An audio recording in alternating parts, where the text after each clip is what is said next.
Good evening and welcome to our March 16th, 2021 Board of Education meeting. At this time, I'd like to call the meeting to order. I ask that Ms. Dwan Kraft lead us in the invocation. Thank you. So I'm going to be reading from Don't Sweat the Small Stuff at Work. Make someone feel good. After years of working in the stress reduction field, teaching people to be happier, I'm still amazed that some of the most effective methods of reducing one's stress and of improving one's life are actually the simplest. One of the first real life lessons my parents taught me when I was a child is perhaps the most basic of all. If you want to feel good about yourself, make someone else feel good. It really is that simple. Perhaps it is because this idea is so simple that we sometimes forget to do it. I've attempted to implement this bit of wisdom into my work life for as long as I can remember. I'd say that the results are nearly perfect. It seems that any time I go out of my way to make someone else feel good, it ends up brightening my day and making myself feel better as well. It reminds me that so often the nicest things in life aren't things. Instead, they are the feelings that accompany acts of kindness and nice gestures. It's clear to me that what goes around does indeed come around. Whether it's remembering a birthday with a thoughtful card, taking the time to write a note of congratulations for a job well done, a written or verbal compliment, a friendly phone call, an unasked for favor, a bouquet of flowers, a note of encouragement, or any number of other possibilities, making someone else feel good, however you do it, is almost always a good idea. Acts of kindness and goodwill are inherently wonderful. There's an old saying, giving is its own reward. That is certainly true. Your reward for being kind and making someone else feel good are the warm, positive feelings that invariably accompany your efforts. So starting today, think of someone you'd like to make feel better and enjoy your rewards. Thank you. Thank you, Ms. Kraft. If we could all rise and say the Pledge of Allegiance. I pledge allegiance to the flag of the United States of America and to the republic for which it stands, one nation, under God, indivisible, with liberty and justice for all. Thank you. I'd like to welcome our county manager, Mr. Ben Steichleather. Thank you for being here tonight. We have an upcoming meeting on the 23rd with the county manager and our Board of Commissioners, so we're looking forward to that and working together. Ms. Christy Hodges, if I could have you come forward and recognize a few people.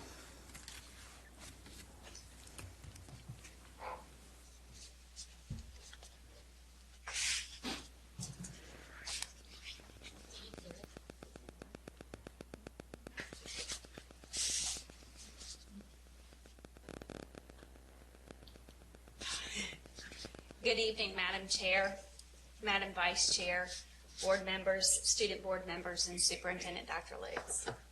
National Board Certification was designed to develop, retain, and recognize accomplished teachers and to generate ongoing improvement in schools nationwide. It is one of the most respected professional certifications available in K-12 education. North Carolina accounts for nearly 1/5 of all teachers nationally who are certified by the Teaching Standards Organization. Our state continues to rank #1 in the nation with over 23,000 National Board certified teachers. This year, 467 North Carolina teachers earned National Board certification, and an additional 643 renewed their certification. These numbers are quite impressive, considering their journey to certify or renew was in the middle of a pandemic. In our district, we currently have 32 National Board certified teachers. As a Board of Education, your commitment to the process in growing teacher leaders is appreciated, and I thank you. Tonight, I have the honor of recognizing 3 educators who achieved renewal certification this year. The National Board's renewal process is designed based on best assessment practices and by teachers to ensure that National Board certified teachers continue to grow professionally while maintaining a strong impact on student learning. Amber Everett is a 5th grade virtual academy teacher and calls Moyac Elementary School her home. Amber initially certified in 2010 in the area of middle childhood generalist. Upon achieving her renewal certification, Amber shares, "The National Board process has an incredible amount of self-reflection. It made me reflect on the effectiveness of my instructional practices and show how I am still learning and growing as an educator. Congratulations, Amber."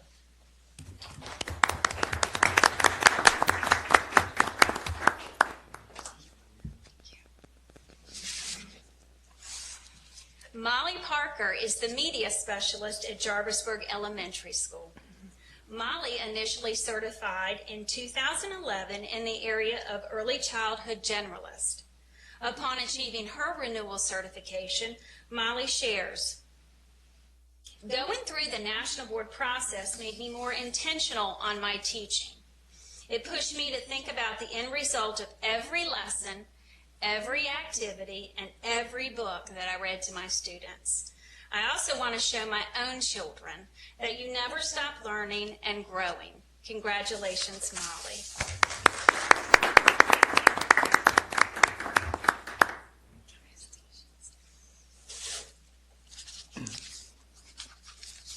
Anna Thomas is an English teacher at JPNEP Early College.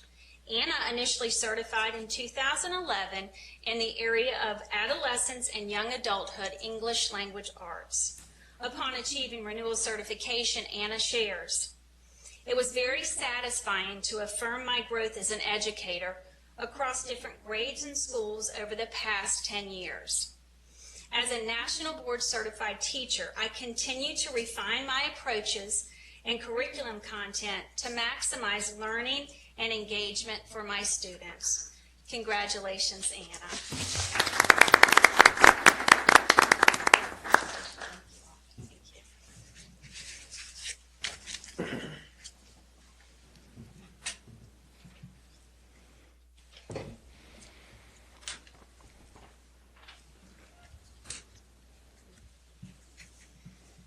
Two teachers in our district earned the prestigious distinction of National Board certification in December. Their commitment to the process has also been quite impressive, as the journey to achieve National Board status can take up to 5 years. Dana Pierro, pre-K teacher at Scarborough Elementary School, earned her National Board certification in the area of early childhood generalist. And Missy Swain, agriculture educator at Currituck County High School, certified in early adolescence through young adulthood, career and technical education. At this time, I'd like to recognize them both and give them an opportunity to share what the journey has meant to them. Dana and Missy.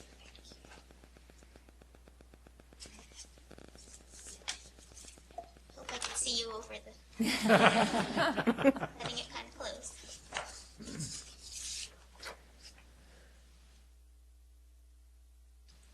Why I chose to certify. I personally chose to certify to become a National Board teacher because I had a personal goal to learn and grow as a professional and as a teacher that serves young children. Being a board certified teacher helps create a positive impact in the classroom because it supports my commitment to excellence as I improve and enhance my teaching practices. This process helps teachers like me to cultivate their teaching skills by putting children first in a child-centered learning environment. And what I learned during this process, this learning experience led me to self-reflection and a strong desire to make my classroom into a more student-centered environment. National boards had me dig deeper into what a teacher striving for excellence should be by having us focus on 5 core propositions in our profession. Teachers are committed to students and their learning. Teachers know their subjects they teach and how to teach them. Teachers are responsible for managing and monitoring the classroom environment. Teachers think systematically about their practices and learn from experiences, and teachers are members of learning communities. Embedding my classroom with these principles supported my efforts in staying in tune to the needs of my children as I keep a positive environment where children come first. This was not a quick or easy process, but through the support and guidance of several colleagues of Currituck County Schools, I was able to achieve and certify. Because of them, I learned firsthand of how valuable learning from other professionals can be when being supported by others who truly are committed to excellence in education.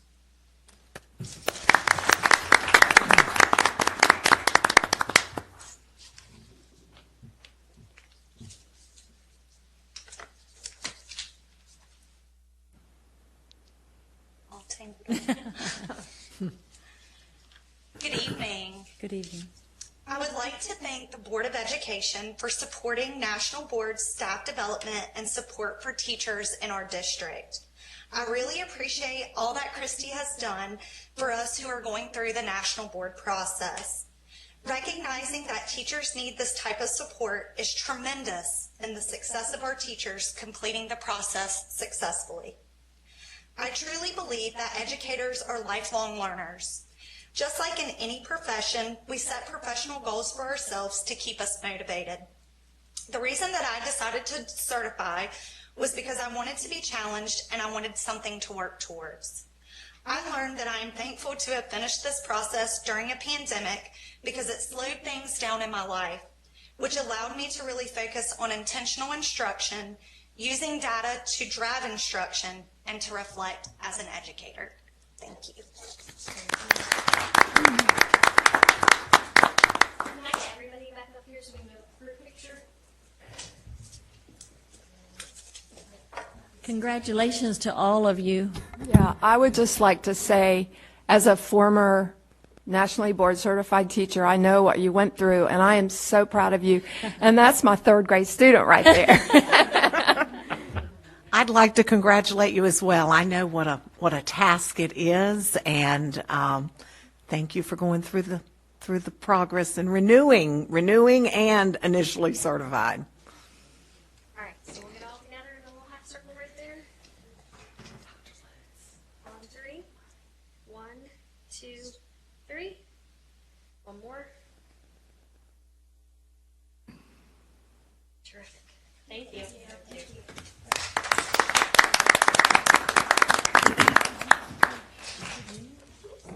What a diverse group of educators there. Christy, thank you for your leadership with national boards. The fact that we have 32 teachers in our district that have achieved as high of honor as you can get. We continue to lead the nation. North Carolina does with national board teachers. And I think it speaks to the value of national boards when you can see everyone from preschool to a high school English teacher growing and getting better. And I loved your message, so thank you. Yes, thank you all. Thank you, Ms. Hodges, for everything that you do. At this time, we have our student board member reports, and we're going to start off with Taylor McCarthy. First, I just wanted to say how nice it is to have our reports back. I know everyone on the board enjoys hearing what's going on at each individual school.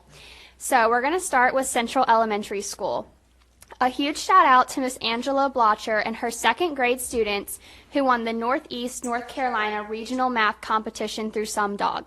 SumDog is an online math platform that offers game-based math competitions. CES is super proud of you.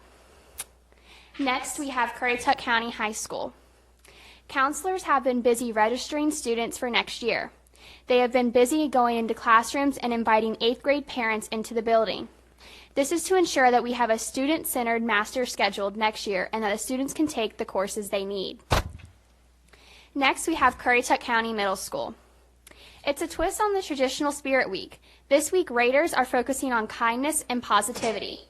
With all the social disengagement with remote learning, it's the perfect time to refocus on positive social and emotional health. Stop in or visit our social media page to see all the cool things happening this week as we spread a little kindness. Next, we have Griggs Elementary School. Third grade students spent the last 2 weeks of art using cardboard to transform one of our smaller rooms into a fort. They use different forms of media, collaboration, and creativity. Thank you to Ms. Hudgens for her hard work in decorating our school with student artwork. And next, Albert will report our next 3 schools.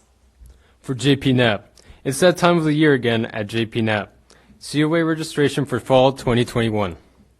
Students are reminded that COA approval forms will be distributed this month and must be returned promptly to secure course selections.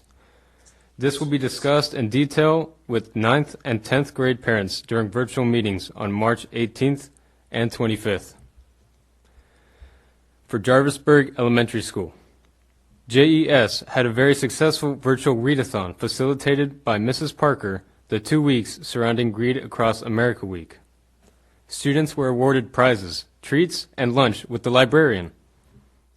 When the weather got warm, we will be hosting a school-wide event for all students, virtual and face-to-face, of JES to receive a special treat for their fundraising efforts. For Knott's Island Elementary School, KIES is finishing its first week of its readathon fundraiser for the Media Center. We are happy to report that after the first week, we have more than doubled our original goal, and now the students are working towards a goal of having Mr. Goins do something silly and crazy as a reward. Stay tuned, because it is surely going to be something fun and embarrassing for him. I think that's on. All right, so Moyock Elementary School. The Moyock Elementary School Panthers just finished up a Q3 math contest to tackle missing math skills. Students raced to complete the most average lessons per week and did an incredible job. The entire 4th grade class tied for first and second place, followed by Mr. Connor's 2nd grade class. Congrats. For Moyock Middle School. Moyock Middle School students just completed a Bug Your Teacher contest, bringing up grades to wrap up their 3rd quarter. Students who had the highest jumping grades received a pass to the Cinema Cafe. 8th graders are virtually interviewing for JPNEP on Fridays this month. We've started our volleyball and soccer seasons with 2 big wins against Hatteras. Football begins next week. Go Bulldogs. From Sharborough Elementary School. Sharborough second graders just completed their unit on sound. The students were tasked with creating their own instrument out of household items. The creativity was amazing. Our 2nd graders went on a sound parade through the school showing off their instruments to our student body. They did an amazing job, and you can check out their hard work on our school Facebook page. And I wanted to give a quick shout out to both Michaela Coleman and Andrew Sarnowski from the high school. They were both accepted into North Carolina Governor's School. Oh, so wonderful. Congrats to them. Yes. Very good. Congratulations. Thank you, and thank you for being here tonight. Public comment session. Ms. Jones, do we have anybody that have signed up? No. Okay, thank you. Approval of agenda. Do I have a motion to approve the agenda? So move. Second. Any discussion? All in favor? Aye. Aye. All opposed? The agenda is approved. Next, we have our school calendar discussion and action. Dr. Matt Lutz, our superintendent, and Ms. Renee Dowdy, our assistant superintendent, would like to bring us up to date. Good evening. We will not be taking action on this item, but we did not have to amend the agenda, but we will take action most likely in April. We are presenting a couple initial drafts, and then we will continue to get some feedback from our staff, administration, and from the general public as well. We have 2 different drafts. One begins school on August the 16th, and the other begins school on August the 23rd. And Ms. Dowdy is going to go ahead and walk us through that. Absolutely.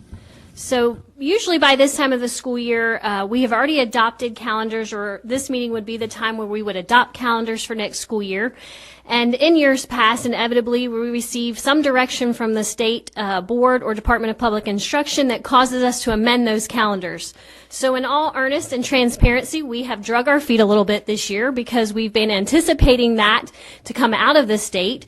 And so we were waiting and waiting and waiting, and we still yet have no direction from the state whether or not they are going to once again require us to add 5 remote instruction days to the calendar as they did this past school year, or if they're going to grant us the flexibility to start school earlier, as they did last year, 1 week earlier on August the 16th, it would be this coming school year, as we did August 17th this past year. So that being said, we have gone ahead and started drafting calendars to get some feedback from our parents, our staff, students. And so what we're going to do is propose those calendars this week to our principals and administrators so that they can take a look at those calendars. And then we'll be sending out some surveys and making those calendars public for feedback from our parents and students as we move into next week. I would not be surprised if we don't get some type of memo from the state that tells us to switch gears and do something different to these calendars. And once again, we'll go back to the drawing table and amend them. But we do know that families are trying to plan for next school year, and so we need to get something out there to give them an idea of start dates. We do anticipate it will either be August the 16th or August the 23rd based off what the state has done in years past. And what that means is our end date obviously changes by about a week as well if we're allowed to start the week earlier. So tentatively, that information is going to be released to collect that information and get some feedback from our folks so that we can move forward, knowing very well that these calendars could obviously be amended before we actually start school for next school year. Madam Chairman? Yes. I would like to request that the student board members who gave some good input during the work session go back and show the tentative calendars to your fellow students and be prepared to discuss what they think at the next board meeting. Yes, we had a meeting earlier over at the PLC Center, and some information that the student board members shared with us. It's very valuable, and we always appreciate your input. So if you would do that, we'd greatly appreciate it. We're also waiting to hear what the summer school legislation is going to look like and what our requirements are, as well as that will help establish the start of the school date.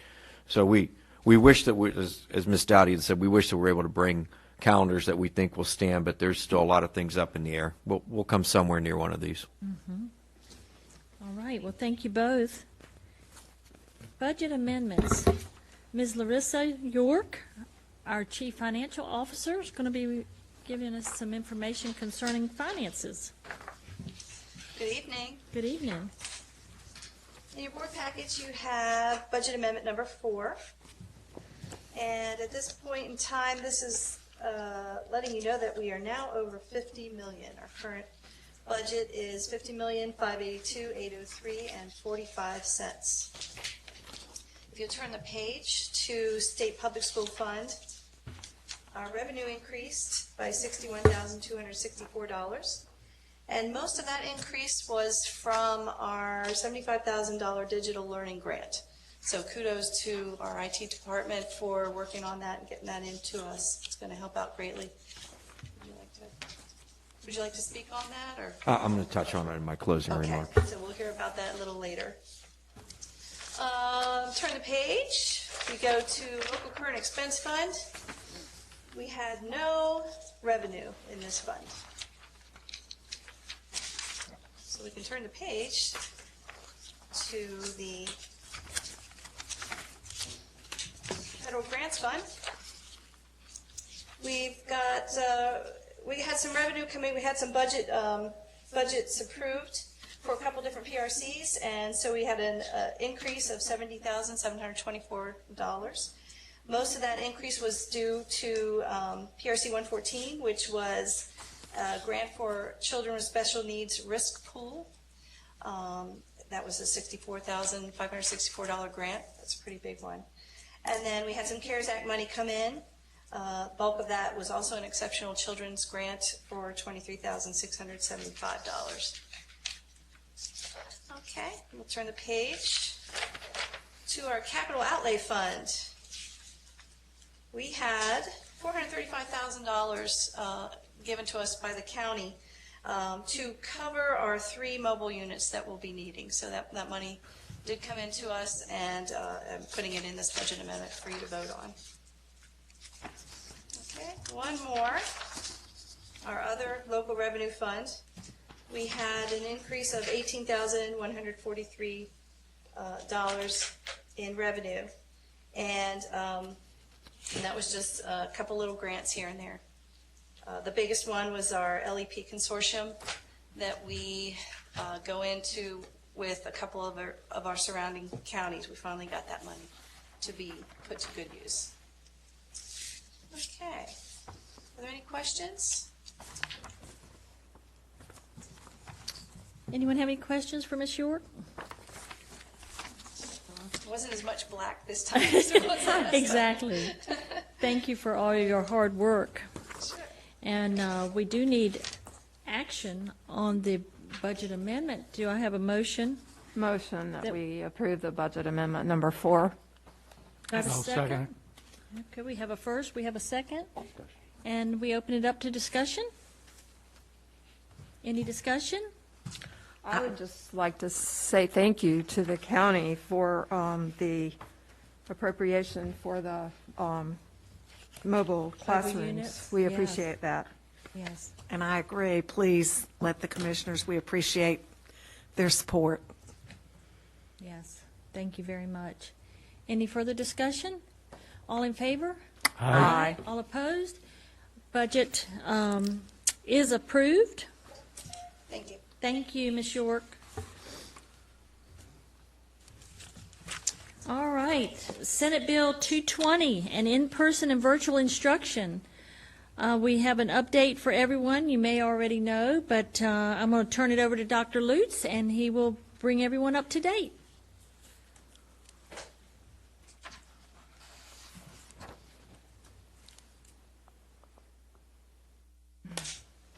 There we go. Well, in fitting with the theme for the past year, which we have just completed, everyone knows, a full year of the COVID-19 pandemic, we were preparing for the board meeting, and word came in that Senate Bill 220, where both the Senate, House, and our governor worked together to say that kids can come back to school. In fact, not only can they come back, you are required to bring kids back to school. Fortunately, Currituck County had already returned our students to school as far as we could take it at that point, which was Plan A for our K-5 and Plan B for grades 6 through 12. So, to that end, let's take a look at where we're at as of now. In our virtual academy, we have 370 students. In our virtual academy, spread across 6 different grade levels. And as a reminder, in order to run our virtual academy K-5, we had to pull teachers from their typical classrooms from the building, and they went into the online module. Amber Everett, who was here, she was just recognized. They've done a yeoman's work moving from a traditional classroom setting into the online work, and most I actually had to place to make sure that we could honor the state's mandate that we require both forms of learning, and they've done a wonderful job. We have returned many students that were at risk. Sandy Reynolds has done a wonderful job tracking that group and working with the teachers, and then working everything through Phil Walls to support services throughout our district to make sure that our kids are getting their needs met. In grades 6 through 8 at Marriott Middle School, this is our largest group that can potentially return to school at one time. So if we take Cohort A and we take Cohort B across all grade levels, that gives us 428 students out of a 600 student population. So we're looking at somewhere around 70% of Marriott Middle School's population could potentially return to in-person learning 4 days a week. They have large class sizes. They have 2 that are at 26 at the 8th grade level, and they have elective courses with classes of 25, 26, and 25, if all students were to return. Those would be the largest classes. Everything else would be 20 and under, I believe. At Currituck County Middle School, if we were to return both cohorts A and B to 4 days of in-person learning, they would be at 197, about 200 students out of 330, so somewhere about 2/3 of the school, close to 2/3, around 64%, would be returning to in-person learning. We have one class of 22 in that group. Some at-risk students are already returning 4 days already and are showing in both cohorts, thus making the total combined maybe a little bit And it may be inaccurate. We are doing our best to track where our students are at, but it gets a little, we know it, the teachers and the principals know, but in terms of tracking all of our students, it gets a little bit confusing at times because we're bringing at-risk students back. When we're looking at this, the law also requires that we bring back any student with an IEP or a 504 back to in-person learning if they so choose. We had already moved forward on that without legislation and had that in place. And again, I want to reiterate, and we've been following our at-risk students who are struggling and doing everything we can to get them back in the building. At JPNEP Early College, if we were to combine A and B, we'd have 102 students. At grades, they would predominantly be at grades 9 and 10. And that would be because at grades 11 and 12 at JPNEP, these are dual enrollment students taking COA classes currently are all online, and that would be the courses that they would be taking, thus making their numbers considerably smaller. Their largest class sizes would be 19, and Ms. Thomas, who was here, that's the second time she gets brought up, who has a class of 20, she would have the largest in the building. At Currituck County High School, we could bring back potentially 516 students that have been in Cohort A and Cohort B. That's roughly half the population could come back into the building daily. You can see the largest group would be freshmen, followed by sophomores, juniors, and seniors who would have more of a modified schedule. Many also are in dual enrollment. The largest class size we have at the high school is 22, and we don't have any others, I believe, over 20.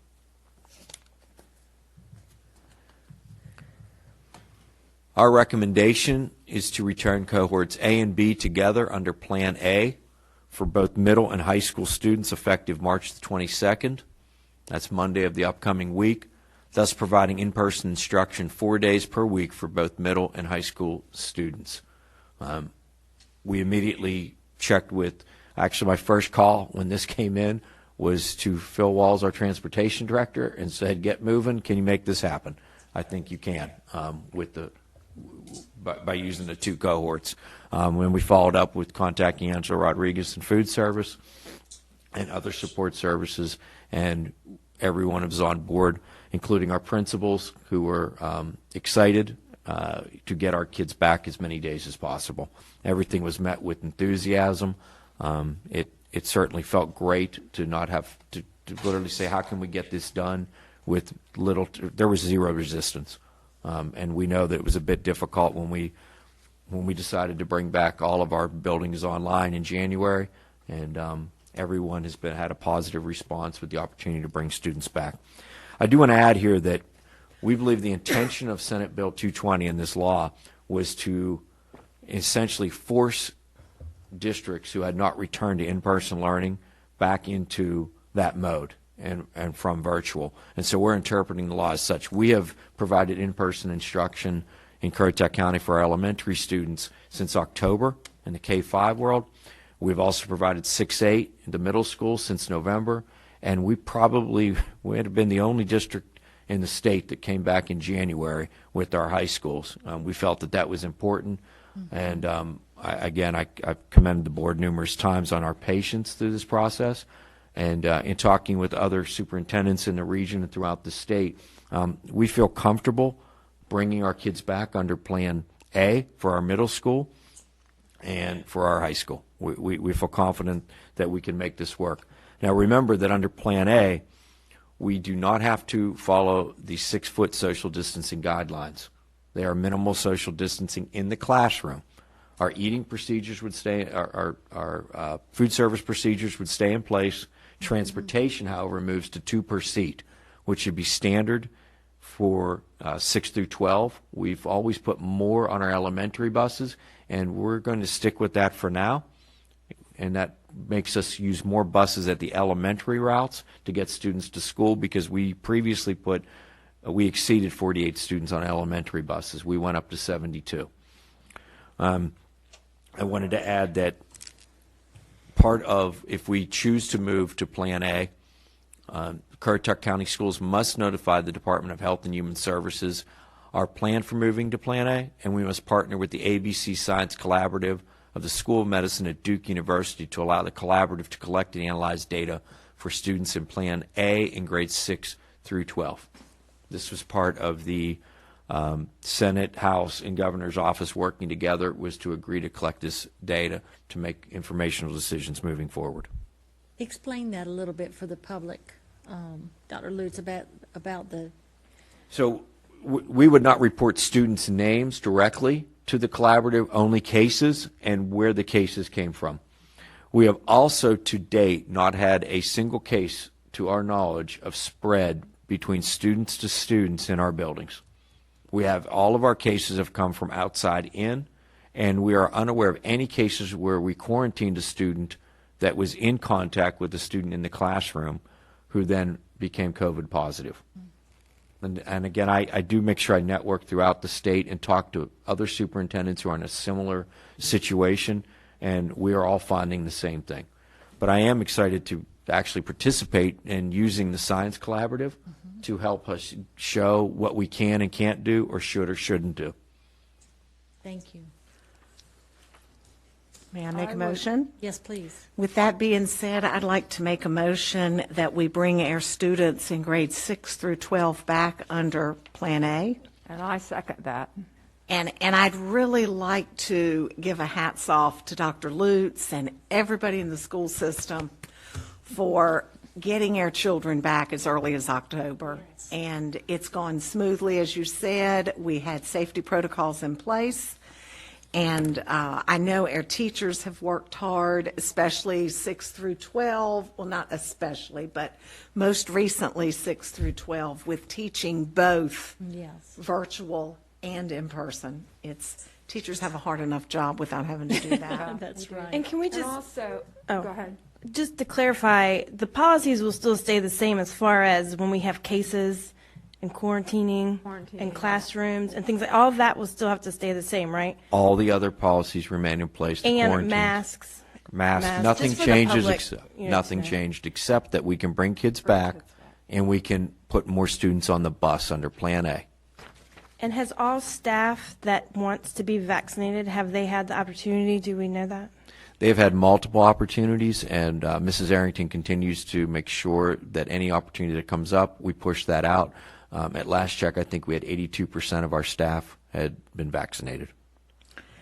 And now that we're moving back to somewhat of a normal, I know we've talked briefly about, planning for graduation. I think the high school's working on that.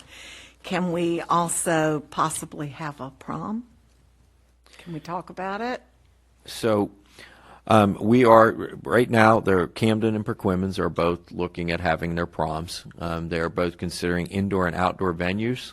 They also have less students than we do at both the junior and senior high schools, but we are going to take a good long look at what we can do for our kids to bring some sense of normalcy back for them.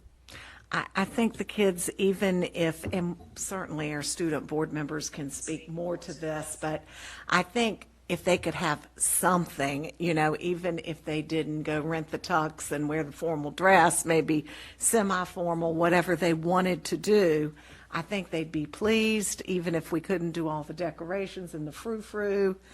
But especially our seniors who did not get a junior prom, anything we could do for them, I think we should try. Okay. We'll certainly Yeah, we'll look and definitely see if we can fall under the guidelines, and so that Absolutely, the guidelines. Okay. We have a, okay, we have I a, was also going to say that we just recently had the State Board of Education, the people that came, and they commended us on the fact that of all that we had done to get our students back in school. So, I agree that, to you and Renee both, and everyone who helped you. and Miss Arrington, I tell you what, Oh, she yeah. is running a great program as far as getting it out there for all of our staff to take advantage of getting vaccinated. She's done a wonderful job. Okay, we have a first, we have a second. Any further discussion? I actually have. Dr. So Lewis? I did want to make clear that families who chose remote instruction will remain virtual at this time. Can you Again, elaborate on? families- Can you elaborate on Yeah, that can at you- this time? So what that means is that we've been operating with in-person instruction again, at the K-5 level since October. We are required by the state to offer both a virtual option and an in-person option. In order to provide that at the K-5 level, again, I had to place teachers in the virtual environment, and I also have to pay attention to class sizes. In the K-3 division, they have class size limits. At grades 4 and 5, there are no limits. So we actually have always had more students at grades 4 and 5. But when you move to the virtual, when we're having to provide both options, we have some larger class sizes, especially at the 4th and 5th grade level, that we really are not comfortable adding more students to that. We will continue to look at our virtual students who are most at risk and to do our very best to bring them back. And we'll continue to look at requests to see which ones are possible and which ones are not. But due to the restraints and the fact that we have offered twice to bring students back to in-person or choose virtual, and we said this would be a commitment through the remainder of the year, we are at this point in time not going to allow students who are virtual to return at the K-5 level. At the 6-12 level, we will continue to look at our class size loads, look for our at-risk students, and I believe there are lists being generated. Keep in mind that the transportation component of this is probably continues to be the most challenging piece, with limited buses and limited drivers and limited seating. So again, we reduced our seats on the elementary routes to 48, which we had to add 2 to 4 buses at any given time to the elementary division, which then takes away from middle and high school. And we strongly consider the fact that we want to be equitable in our decision making, and so that just because one student can drive to school and gain access, for a student that may not have that ability and who has chosen virtual, we want to try to be as equitable as possible in our decision making. But our principals and our teachers will continue to monitor those kids that we absolutely need to get back and do everything we can to have them return to in-person instruction. I've just heard from a couple of parents who said, that their children made the decision to remain virtual based on a 2-day attendance. And if they were coming back more, then they may have changed their mind a little bit. So. And at the 6-12, I don't want to overspeak, but in order for us to return to in-person instruction as quickly as possible, we have to start with the groups that have chosen to be in person. At the 6-12, at the middle and high school level, we can take a look once we get our bus routes established and establish how many students are choosing the bus to ride the bus, and that will enable us to bring more students back. In order for us to move swiftly to get the kids who've already chosen back, this was the best route to take for now. What about the other way? What if they go back, and then they decide they don't want to? Can they go virtual? The virtual option will remain in place for students that come back. We have to offer that, is that correct? I mean, we have to honor that if they choose to go back that way. We do have to offer that.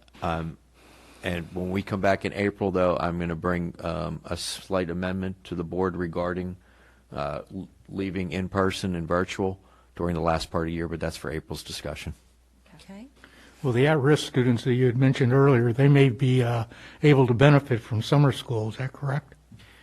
Once we establish what summer school looks like, and I hope that our at-risk at the high school level will be kids that would be falling behind in their credits. At the elementary level, it would be students that are not reading at grade level and math, and along with the middle school, I think our focus will end up being math as well. And do you think that I know you guys will be working on the summer school, so we should have an answer by the April meeting as to what our summer school is going to look like, or we're hoping for that, or? I would hope. There was legislation 4 weeks ago that seemed to have lost some momentum along the way.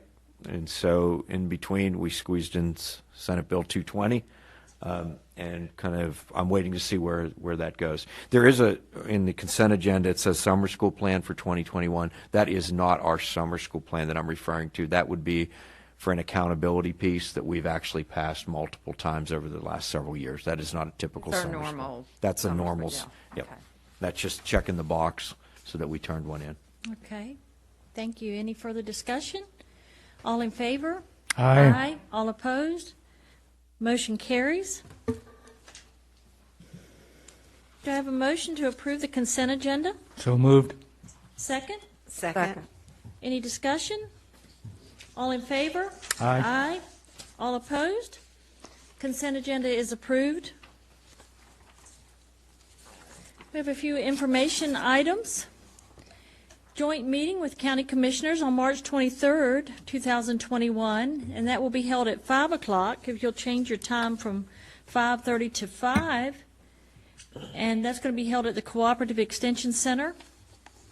Currituck County High School Greenhouse Ribbon Cutting. That'll be held April 1st, 2021, on the campus of Currituck County Middle School at 9 a.m. Mark your calendar for that. That's exciting. Work session coming up April 15th. Also have your taxes done. Anyway, work session April 15th, Knapp Professional Learning Center at 4 o'clock, and then we'll have our regular scheduled Board of Education meeting April 15th at 6:30. Board members and superintendent comments. I would like to call on Ms. Peters. All right, well, March has been busy. I just wanted to recognize Dr. Lutz and his staff for a great job for planning for the visit of DPI and the State Board of Education to our district a couple of weeks ago. When they were visiting, I talked to many of them. They were very excited to be here. Many of them had heard about Currituck before, heard about our ferry that the kids ride. So they were all very excited and very impressed with many aspects of our district. So great job on that.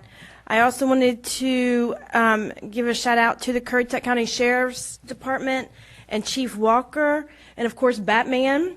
He's been visiting the schools, and the kids are very excited when you see them and they start yelling Batman, Batman. It really is exciting, and they've been handing out the K-9 trading cards to the kids, and I've heard the excitement of those are exciting. They love trading the cards and things like that. So thank you for that.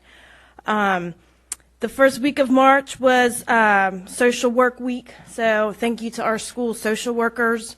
I'm sure I know that's a very draining job and rewarding, but thank you for all you do. Thank you, as always, to our families and staff for everything, for your patience and all your hard work as we continue making changes and moving forward. And I look forward to our joint meeting next week with the Currituck County Board of Commissioners. Sorry, and I hope everyone has a safe and happy Easter and spring break. Thank you, Ms. Peters. Ms. Rose? Well, I've been out visiting the schools and seeing lots of good things, lots of hard workers, and again, hats off to our middle school teachers and our high school teachers who are doing both virtual and in-person teaching. I'm excited that we have a football game this Wednesday night, and I've been told that band will be able to play at that football game, which is great for them. I know they've been working hard and practicing since summer. So I'm excited for our band members. I'd like to once again thank the county for supporting our schools. The mobile units are great, and many other, by being here tonight. Thank you very much. And hats off to Batman for visiting our students. Enjoyed seeing all the pictures on Facebook, and the kids I've heard were really excited. I bet they were. Thank you, Ms. Rose. Dr. Dobney? Yes, I'd like to once again thank the student board members who gave input on the calendars during the work session, because they're the ones that have to experience what we put into place. So it's important we hear from them. Also, I'd like to thank everyone in the district who has helped us make it through the pandemic so far, and most especially to Dr. Lutz for his leadership. And lastly, I'd like to thank County Manager Ben Steichleather and the commissioners for their continued support. Thank you, Dr. Dobney. Ms. Kraft? Well, I echo the thanks for the county commissioners and Dr. Lutz and Ms. Stouty. And heck, I got my picture taken with Batman, so come on. That's a big deal. It's a big deal. I did visit all the schools this month, and there are lots of good things going on. Our teachers are working hard, and it shows. And I actually heard one of you talk about Shawboro Elementary School's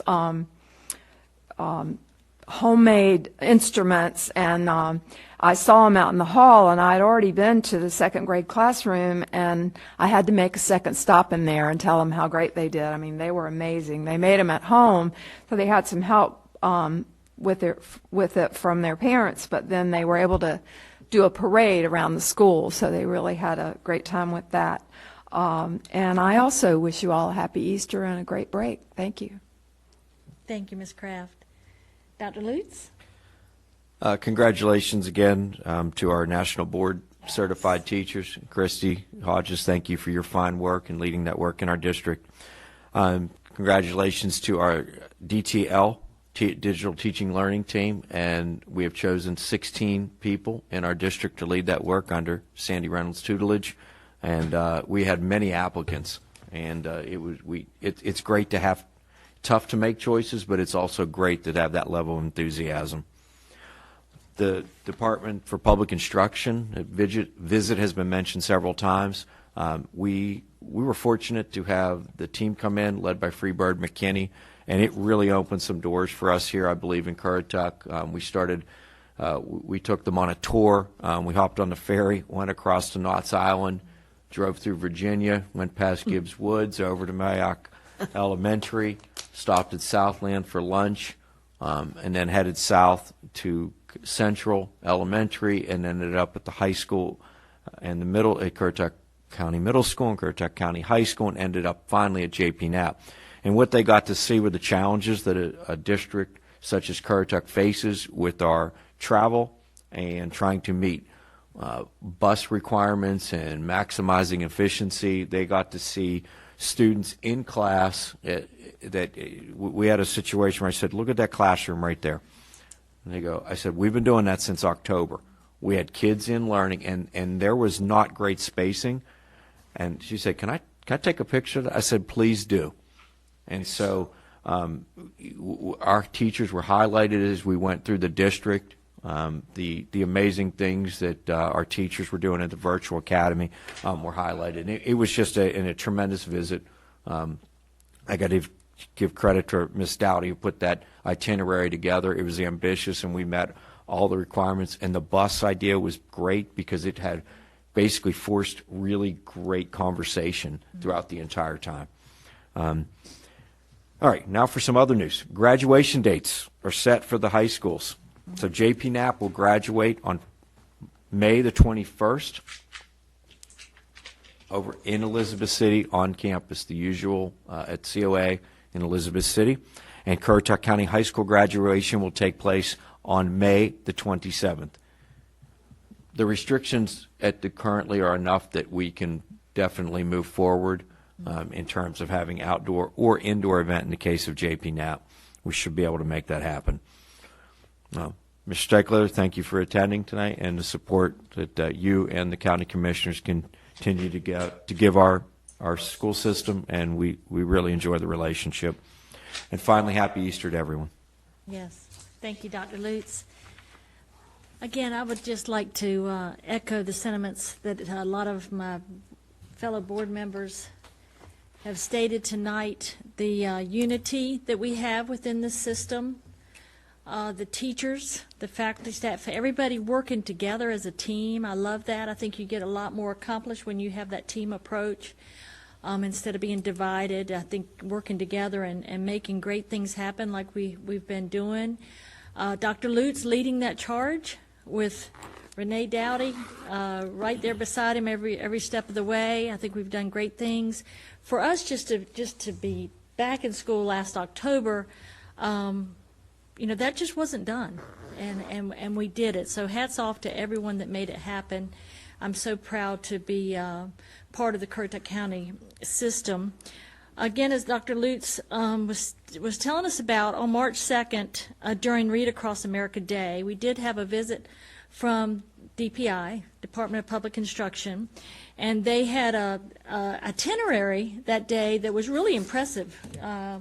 2-page itinerary where they were on schedule. They got on the bus, they traveled, they ate lunch, they visited the schools, and I had the privilege of meeting them at a couple different schools and walking around with them and just conversing with them, and I think they were very impressed with the attitudes of our teachers, staff, the children's excitement to be in the classroom and to be learning. I think they went back to Raleigh, and I think it put Currituck on the map. I really do. I was very happy when I went home that afternoon. I was like, you know what, we've got this, and I think they felt the same way. So again, I'm just so proud of everyone. It takes a village, as you know. So I was able to visit several of our schools, and I'm just very, very proud. I hope everyone has a wonderful Easter with your family, friends, children. Take the time to just tell them you love them, and enjoy every single minute. And with that being said, do I have a motion to adjourn the meeting? So moved. Second. Meeting is adjourned. Thank you. Have a great evening.